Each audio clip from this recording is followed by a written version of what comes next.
నమస్తే, welcome to our channel. నేను మీ మాధురి. మానవ శరీర నిర్మాణాన్ని వివరిస్తూ కళ్ళకు కట్టినట్టు చూపించే ఆలయాన్ని ఎక్కడైనా చూసారా? ఎక్కడైనా దాని గురించి విన్నారా లేదా చదివారా? అయితే ఈ విషయం మీకోసం. స్కిప్ చేయకుండా చూడండి. ఫస్ట్ అయితే మా ఛానల్ ని సబ్స్క్రైబ్ చేసుకోవడంతో పాటు మా రీల్ ని లైక్ చేయండి. తమిళనాడు రాష్ట్రంలోని కడలూరు జిల్లాలో ఉండే చిదంబరం పేరు చెప్పగానే ప్రతి ఒక్కరికి టక్కును గుర్తొచ్చే పేరు నటరాజస్వామి ఆలయం. చిదంబరం అంటే ఆకాశలింగం అని అర్థం.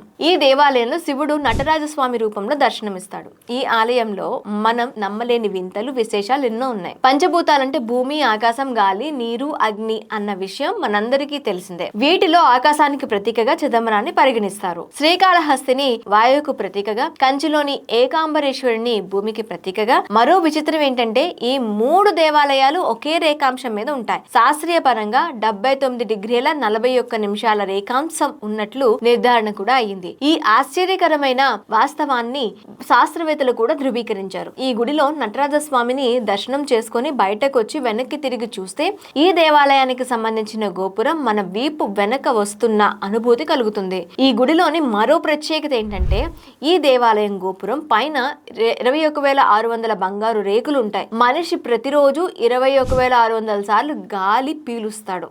అందుకోసం ఆ బంగారు రేకుల్ని మానవ ఉచ్ఛ్వాస నిశ్వాసలతో పోలుస్తారు. చిదంబరం దేవాలయానికి 9 ప్రవేశ ద్వారాలు ఉంటాయి. మానవుడికి నవరంధ్రాలు ఉంటాయి కనుక సభలో 4 స్తంభాలు 4 వేదాలకు ప్రతీక. ఇకపోతే నటరాజస్వామి విగ్రహం కాలిబొటన వేలు భూమి అయస్కాంత క్షేత్రం మధ్య బిందువు ఉన్న పాశ్చాత్య శాస్త్రవేత్తలు 8 ఏళ్ల పరిశోధనల అనంతరం స్పష్టం చేశారు. అందుకే ఈ ఆలయం అయస్కాంత క్షేత్ర మధ్య బిందువుగా ఉంది. ఈ గుడిలో పొన్నాంబలం ఎడమ వైపున ఉంటుంది. ఇది గుండె ఉండే స్థానం. ఇక్కడికి పంచాక్షర జపంతో ఎక్కాలి. నటరాజ భంగిమను పాశ్చాత్య శాస్త్రవేత్తలు కాస్మిక్ డాన్స్ అని అభివర్ణిస్తారు. దేవాలయ నిర్మాణంలో రహస్యాలు ఉన్నట్లే మనిషి దేహ నిర్మాణంలోనూ ఎన్నో అద్భుతాలు దాగి ఉన్నాయి.